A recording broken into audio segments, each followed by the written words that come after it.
My investigation into the mysteries of the lost city of El Mirador begins hundreds of miles from the ruins in Guatemala City. Until the Spanish arrived in the 1500s, Guatemala was the domain of the Maya, one of the most advanced civilizations of the ancient world. Even Guatemala City here sits on top of a huge Mayan ruin. Though today, you'd hardly know it. Today, this is a big, noisy, congested metropolis home to over 3 million people. But if you look closely, signs of the ancient Maya are everywhere. And perhaps their most delicious legacy can be found at the Central Market, the invention of 2 iconic dishes that have become staples around the globe. You may think, what do the Mayans have to do with me? This is ancient history. Mayans invented guacamole and chocolate. I could pretty much live off of that. Well, the next time you rip into a chocolate bar or dive into a plate of guacamole, remember where your food came from. Oh, genius. So good. Thank you, Mayans. Out on the street, there's no shortage of impromptu soccer matches. But locals here still honor a much older game, with much snazzier uniforms. This is so cool. This is the Mayan ball game. Some version of this Mesoamerican sport has been played here in the Americas for more than 3,500 years.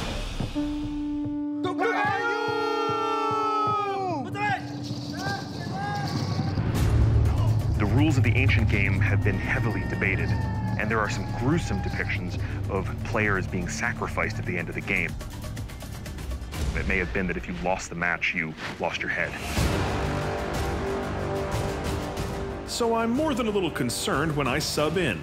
I understand it's kind of like basketball, another game I'm not so good at.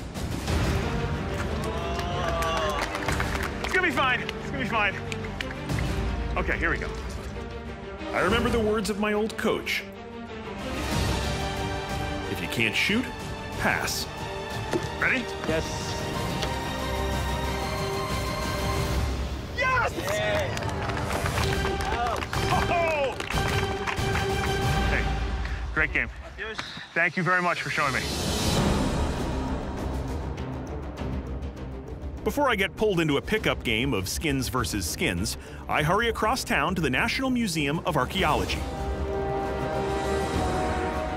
Within these galleries are the great treasures of the Maya: jade funeral masks, monumental sculptures, and intricately carved glyphs. At their height, they were the most advanced civilization in the Americas, with a population of more than 2 million. Their empire of cities stretched from southeastern Mexico through all of Guatemala and Belize and sections of Honduras and El Salvador. To understand how the mysterious ruins of El Mirador and the legendary Snake Kings fit into Maya history, I'm meeting with Dr. Stanley Gunter. And so you are, I want to make sure I get this right, you are an epigrapher. Yep, so an epigrapher is someone who studies ancient Maya hieroglyphs. Right. But what we know is that there's a big division between what we call the pre-classic period and the classic period. Okay, here's the deal. Archaeologists divide Maya history into several periods.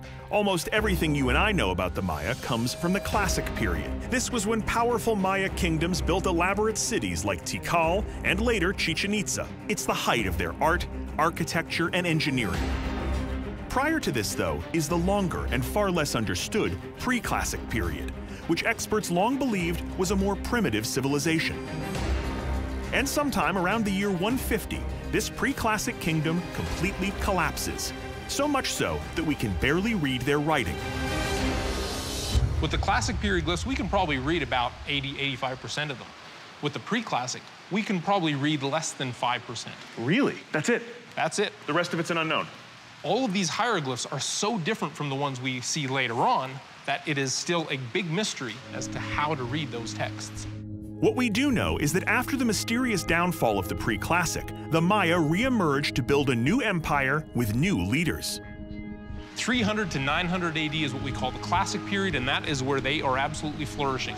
And one of the most important kingdoms we know was the Snake Kingdom, and they dominated the classic period. Named for their serpent-headed emblem, a powerful dynasty known as the Snake Kings ruled various kingdoms at the height of Maya civilization.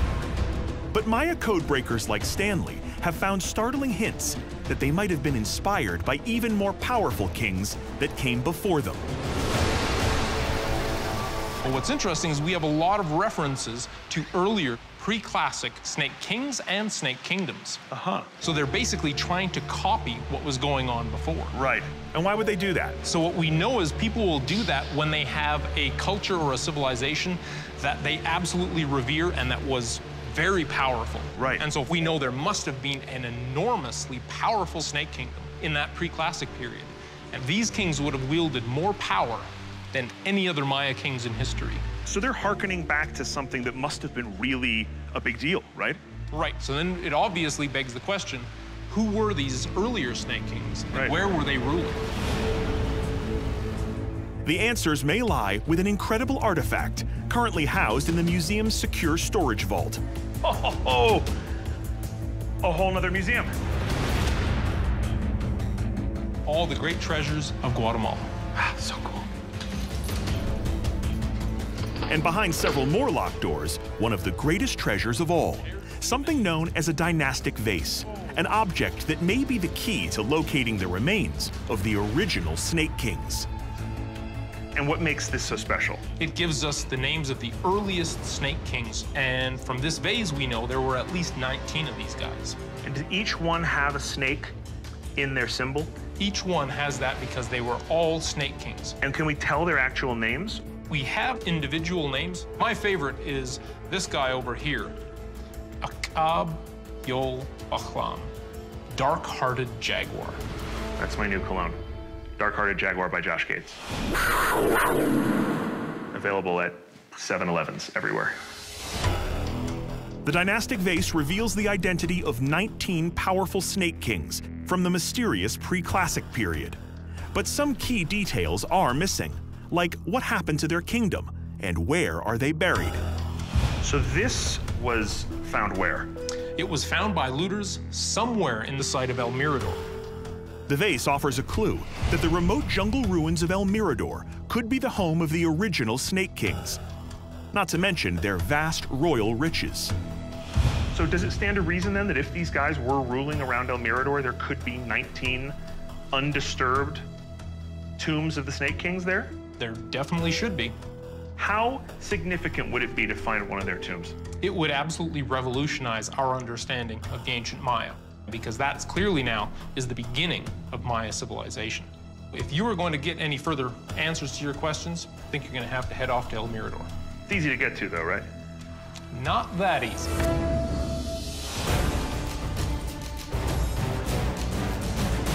To look for the tombs of the mysterious snake kings, we'll need to undertake a major expedition to the jungle-covered ruins of El Mirador. Stanley is connecting me with Dr. Richard Hansen, the main archaeologist at the site. From Guatemala City Airport, the crew and I board a small prop plane for a flight 300 miles north to the tiny island town of Flores on Lake Petén Itzá.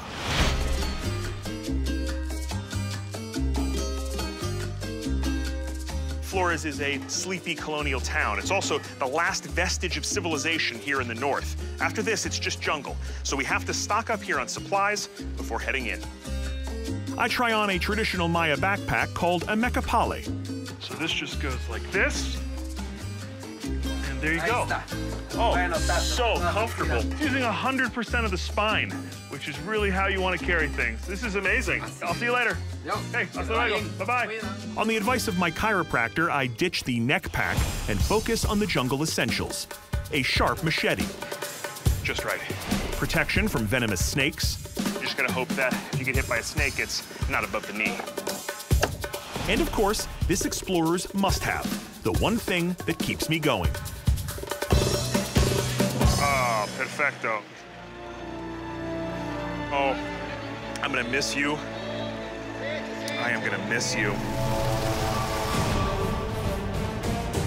Properly fortified, the crew and I load our gear into helicopters for the final leg of the journey to El Mirador. Well, we have to go. She says like there might be problems with the weather and we might lose the next flight. So okay, so let's load up. Everybody ready? Yeah. Let's do it. Come on. We load everything from food, medical supplies, even a new dish to replace a broken satellite connection out at the site. In the first load of 2 helicopters that goes out, it's gonna be me, Evan, Aaron, and Mike, okay? So we can do about 1,000 pounds total, including our weights. How much breakfast did you have this morning? I puked last night and this morning, so. That's another 2 pounds we could take. Danny's always taking one for the team. Appreciate it, buddy. Yeah. There are no roads where we're going. 50 miles of punishing jungle lie between Flores and El Mirador. Okay, guys, we are leaving. Anybody who wants to go to the jungle, get in a helicopter. The choppers lift off, and our last glimpse at the modern world disappears beneath us.